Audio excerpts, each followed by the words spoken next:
Web 2.0. Innovation. Trend. Collaboration. Software. Metadata. Got the world turning as fast as it can? Hear how technology can help, legally speaking, with two of the top legal technology experts, authors, and lawyers, Dennis Kennedy and Tom Mao. Welcome to the Kennedy-Mao Report here on the Legal Talk Network. And welcome to episode 210 of the Kennedy-Mao Report. I'm Dennis Kennedy in St. Louis. And I'm Tom Mile in Dallas. Before we get started, we'd like to thank our sponsors. First of all, thanks to Text Expander for sponsoring our show. Communicate smarter with Text Expander. Gather, perfect, and share your knowledge. Recall your best words instantly and repeatedly.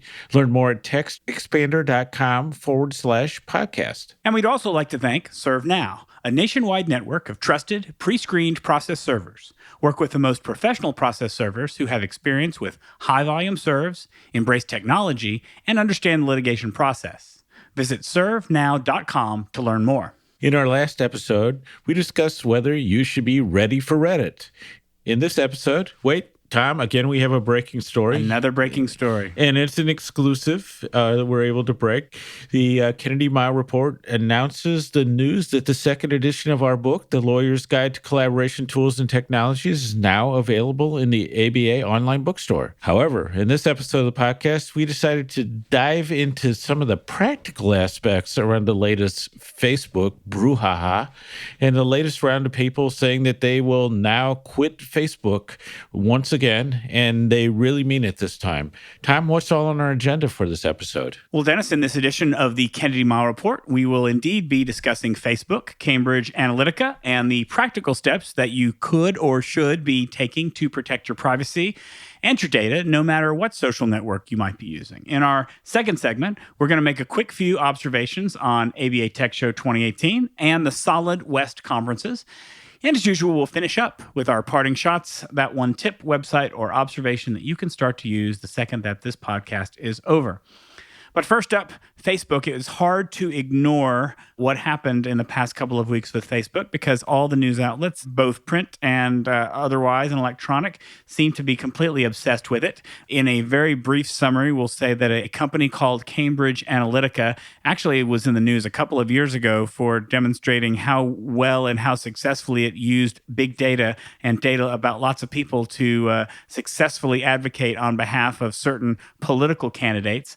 It has come to light in recent weeks that they were able to obtain information on, the estimate is around 50 million Facebook users, really only by going to a couple 100,000 Facebook users who would answer questions online, and by doing so gave the analytics company access to other users. They've been banned now from Facebook. Facebook is facing not only a significant decrease in their market cap, but they are also looking at investigations. They're looking at ways to protect information. And I think that what we've seen a lot of hashtag delete Facebook on Twitter, which seems to be the usual response whenever Facebook or some other social media network goes crazy and bizarre.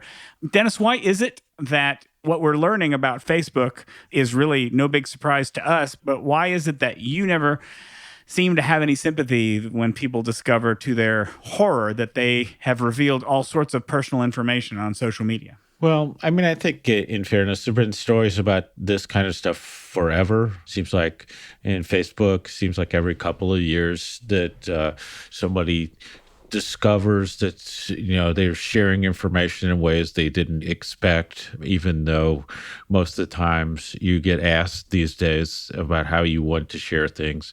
I think that it is interesting, Tom, that a lot of the news outlets, mainstream media and otherwise, have seen Facebook become a major competitor. And so it's not surprising that they've jumped all over the story. No kidding. So, there is some question about how much is really there, but I think it's a great time to remind ourselves about what you need to do when you're on social media and in otherwise using the internet to protect yourself or to reach a sort of reasonable accommodation with what you're actually sharing in return for what you get. So I guess I don't have sympathy because I'm reminded a lot of people who routinely use weak passwords. They don't update their programs. They use poor security techniques and then are surprised when they get hacked. So I think that social media, Facebook, LinkedIn, Twitter, they've been working over the years to provide people with more controls over what you share,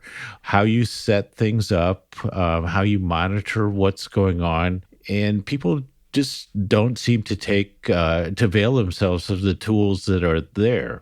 So I guess that I'm just reminded of that great scene from Casablanca of when people are just shocked that there's gambling going on. And so I don't know, maybe Tom, I'm being too harsh, but I mean, these stories have been around for years and the tools are here. So I guess I'm a little less patient these days or sympathetic with people. So I'm not going to totally defend either the lawyers who we usually talk about as ignoring security issues for their computers. I'm not going to completely defend them, but I think I'm going to distinguish the behavior here at least a little bit in part. Here's how I see it a little bit differently. I see people who use weak passwords and who don't update their programs and who, get malware on their computers as more of a willful ignorance. It's that they've been told that these things are going on. They ignore them to their peril. And those are common sense security measures that I think people should all be taking. And I think that's more of a willful ignorance aspect. But the difference, though, is when we talk about Facebook, when we talk about any social media platform, the emphasis is on sharing and they want you to share. And so because that seems to be the default, people are going to automatically reach for the default and go for that. So I don't totally blame folks from doing that. I think that those who are surprised that they're sharing a lot more information than they intended to share, or maybe that they're sharing it with more people or with more companies than they intended to share is probably the better way to put it. You may point out that there is a willful ignorance to not paying attention to the settings in Facebook and being able to be more granular and control the information is very similar, but I don't know. I sort of distinguish it because I think that once you're out on a social network and you're encouraged to share, then that whole attitude of sharing can kind of take you over. And it's kind of hard to pull out from that. Yeah, I mean, I guess I don't want to go into the blame game on this stuff. I think it's more important. And what I wanted to do with this show and what we both want to do is to say, hey, what should people do? And I think that the main thing is this delete Facebook thing. So I guess the real question is giving Facebook the death penalty a serious option, or are we just locking the barn door after the personal information cows have already run away? So I think that I don't know that going off of Facebook is going to be this miracle cure. And I think in a lot of things, we have relationships, we have friendships, business relationships. A lot of people, I was listening to a podcast today saying a lot of people in the world of charities and nonprofits really depend on Facebook for keeping their audience together and informing people. So the idea of leaving Facebook is not realistic in a lot of cases. And it's tough to note, Tom. Some of the people who are talking about leaving Facebook and deleting it are talking about moving over to Instagram, which, as you will point out, is somewhat ironic. Well, it's somewhat ironic, but not completely ironic. I mean, it's interesting that we've seen calls by the creator of WhatsApp, who actually is owned by Facebook, was one of the ones who said to delete Facebook. Elon Musk, the founder of Tesla, has deleted all of Tesla and his company's related Facebook pages. But I know that he was never a fan of Mark Zuckerberg at Facebook.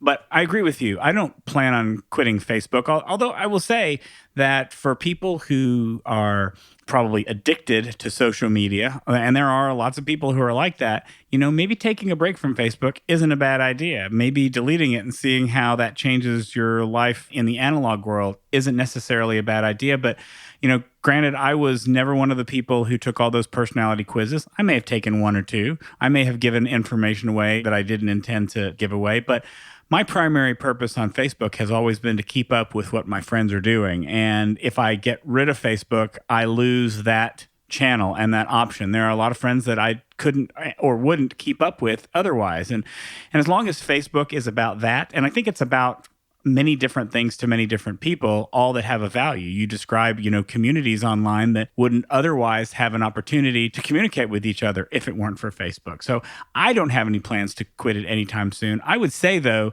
that moving to Instagram to me, and I'm talking about this at a very high level, seems to be a less risky proposition. You're not plugging into any apps. You're not giving information away to third parties the same way that you would do it with Facebook. I understand that Instagram can probably scrape data the same way that Facebook can. They can tune the photos so they can tell where you are and monitor your location and that sort of thing. But I would argue, whether it's a feeble argument or not, I'd argue that the information on Instagram is a lot less, they're collecting a lot less information than they do on Facebook. So if you're looking for a lesser of two evils, I don't know, Instagram might be an option for that. Well, Tom, the point I was going to make about Instagram is it's actually owned by Facebook. Right. So, I understand that. I get the distinction, but to me, it's a less invasive Facebook, maybe. Well, I just an example to me of people who haven't really thought through the consequences of what they're doing. So anyway, the practical approach, Tom, I think is a 4-step process. So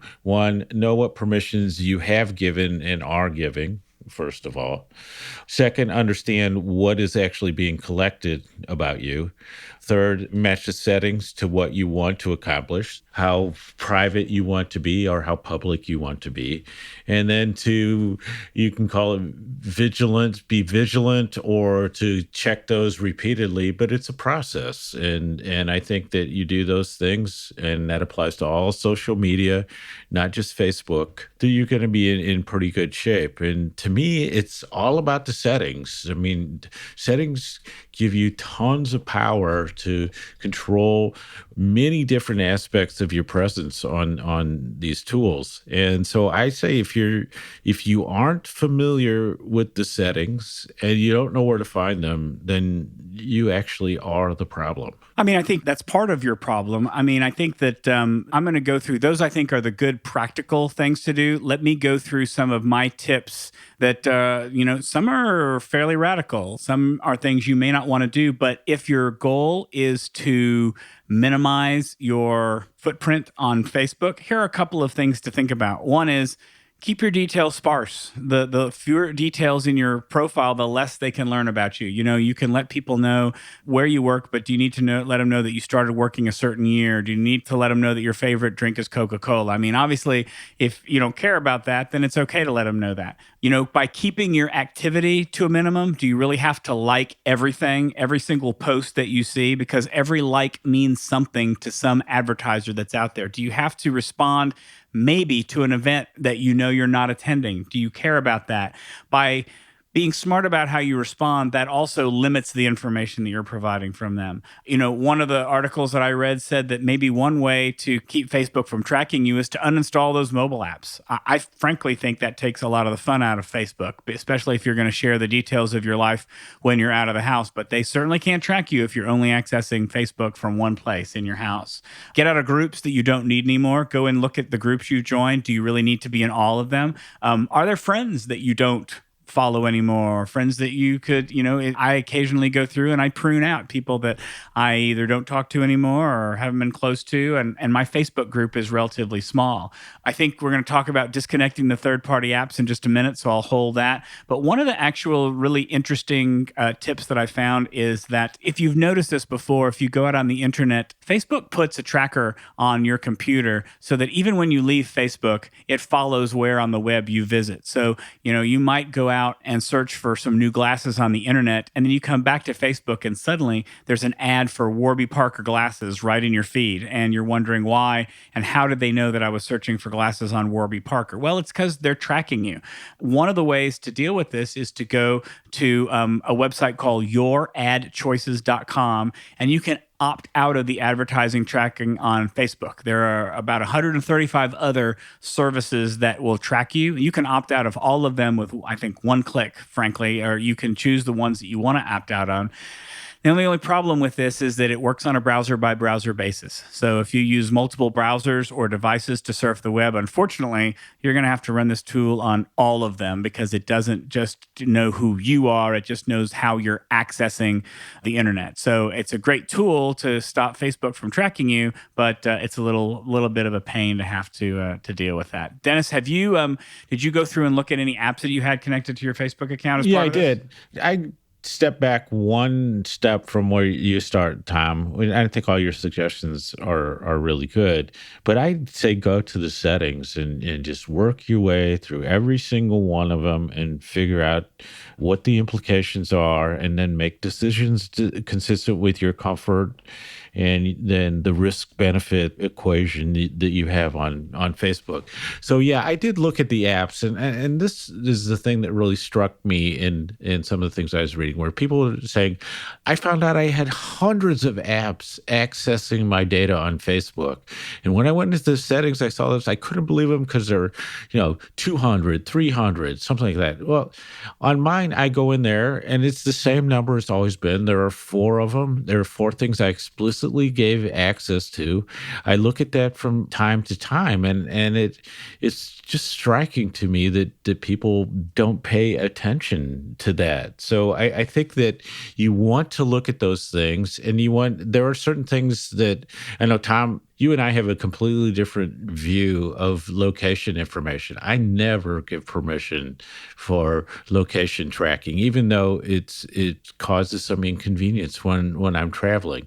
There are other things that there are people who are comfortable with location, but they're not comfortable with something else that I am. But on those apps things, there's just no reason that even while you're listening to this podcast, not to go into the settings and see what apps there. And I know it's going to be the games, the gambling things, the things that friends of yours sent that you decided to install, and you just didn't pay attention to what sort of access you were giving them. Well, but it's not just that. And so I'll say, Dennis, you're talking about me, because I went to go look at how many apps, and guess how many I had? I had over 300 apps that were connected to my account, because I don't do like you do. I don't go in. I'm like everybody else that we talk to. I don't go in and I prune those apps very often. I want to. I think about it. I just don't ever go do it.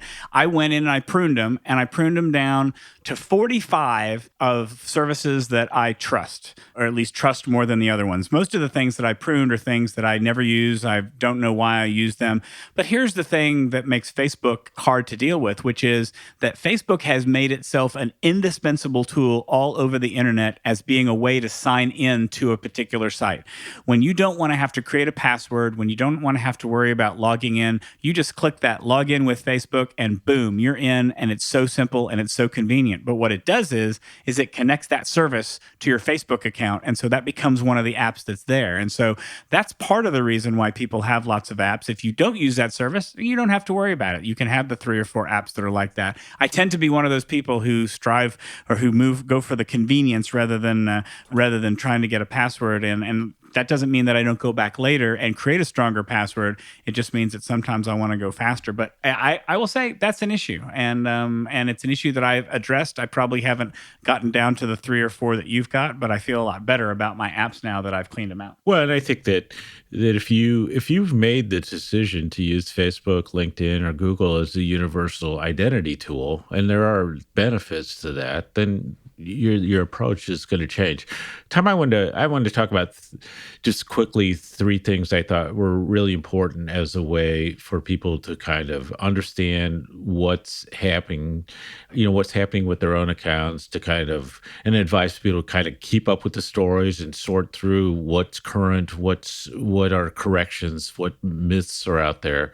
But I think it's pretty straightforward to find out what Facebook knows about you and your advertising presence or preferences. So go take a look at those. If you have time and want to do that, there's no reason not to download your Facebook data and take a look through it. I did that today. People have learned some things. And then I think there's the thing that you talked about as well. I think that we kind of worry about what Facebook knows about us if we're sloppy about friends and what the personal stuff we disclose. The the friends and friends of friends, we may be disclosing immense amounts of information that if we thought about it, we will want to do. And then, Tom, you and I always talk about the quizzes that basically with questions that are designed to elicit what the answers are to common security questions. So you just need to use your head out there. Yeah, I think really the bottom line for our advice is just use common sense and use Facebook for communicating with your friends, but really think about who's asking these questions and who could get to the answers of these questions that you're providing information on, and hopefully you'll make that right decision. All right, before we move on to our next segment, let's take a quick break for a message from our sponsors. TextExpander helps you communicate smarter. You get home from an event where you've met some potential clients. You create a TextExpander snippet with a follow-up message, use fill-in fields for the contact name and custom topic, quickly produce personalized emails to everyone by expanding and filling in your snippet, share your snippet with colleagues, and everyone gets done faster. Visit textexpander.com/podcast for 20% off your first year.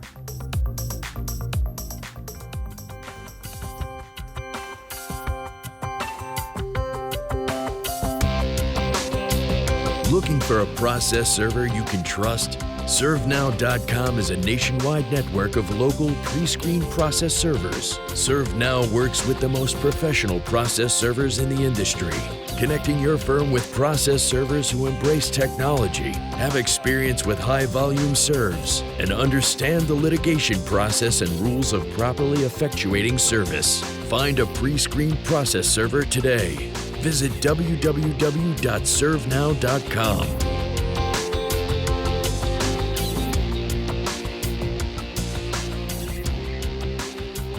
And now let's get back to the Kennedy Mao Report. I'm Tom Mile. And I'm Dennis Kennedy. I've recently been to both ABA Tech Show 2018 and the Solid West Conference. Tom co-chaired ABA Tech Show this year. We thought we'd take just a few minutes in our B segment to reflect on some of the highlights from those conferences. Tom, have you recovered from co-chairing Tech Show and had time to draw any conclusions? I have mostly recovered from Tech Show, and if I'm guessing correctly, I think we're both going to talk about these conferences as things that lawyers ought to be attending if they aren't already attending them. And as you say, because I was co-chair, I tend to be a little biased. My report will be a little one-sided.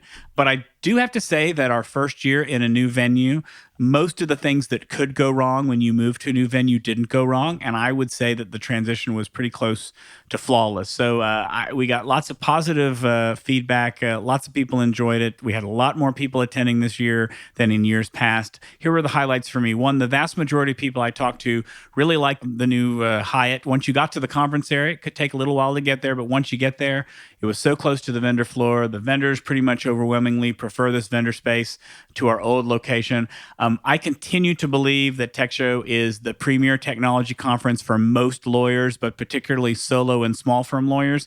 And that's really because of the educational content. You just won't find the volume of solid, on-point legal technology content. There's always a few that don't live up to expectations. We're always going to have that. But for the most part, our speaker and session ratings have been shown that our content was really strong this year.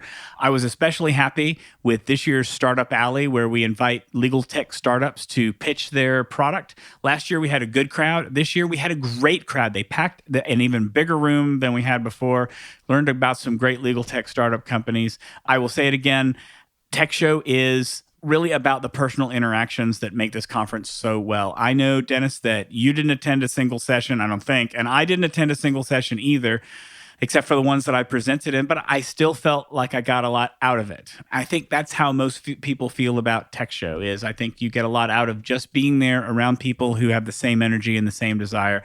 So I'll just say a reminder that Tech Show 2019 is earlier this year, February 27th through March the 3rd. Again, at the Chicago Hyatt. Make sure your calendar is blocked out for those dates. And there ends my ad for ABA Tech Show. Dennis, tell us about the Solid Conference. Well, I do want to echo that I had a really fun time at Tech Show and Tom, as you mentioned. Once again, I learned that you can learn tons at conferences in the hallways and on the exhibit floor. But I went to the Solid West conference with David Cowan put on in San Francisco a week after Tech Show, and it was two completely different audiences, frankly, and I was excited from both conferences in different ways. But so Solid is about innovation, and we had the chief, and a focus on chief innovation officers was one of the themes of Solid West. So about 150 or 175 people, in-house, large firm, legal technology companies as well. So very high-end discussions, a lot of really interesting things happening out there. Got to meet a lot of great people, and they have the opportunity to work with them on some projects going forward as we form groups out of this. So it was a great day of the TED Talk styles, 5 to 7 minute presentations with time to sit at a table with people and discuss what had happened in earlier conversations. So a great way to meet people, learn what was going on, and really just a great conference for me. So there's going to do a Solid East, I think, probably this fall. And so pay attention to that space, because there's some really cool things coming out of there in innovation. Now it's time for our parting shots. That one tip, website, or observation you can use the second this podcast ends. Tom, take it away. So my parting shot this week, this episode, is for a Chrome extension called CrossCheck. In an age where fake news is apparently more available than we'd like it to be, CrossCheck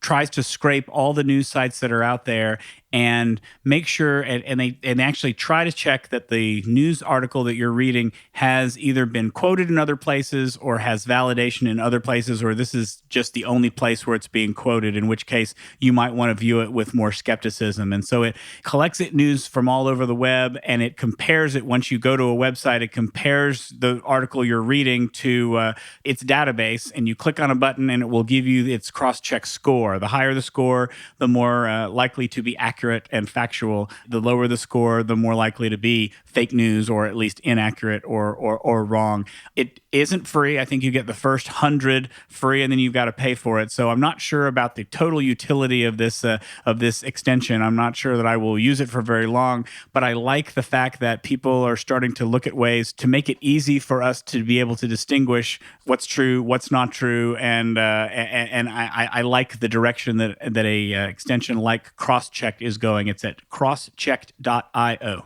Reminds me of some of the potential of artificial intelligence too, as time goes along, hitting some of those same issues. So I have two. One, not surprisingly, Tom, is again mentioning that the new edition of our Collaboration Tools and Technologies book is available on the ABA online bookstore.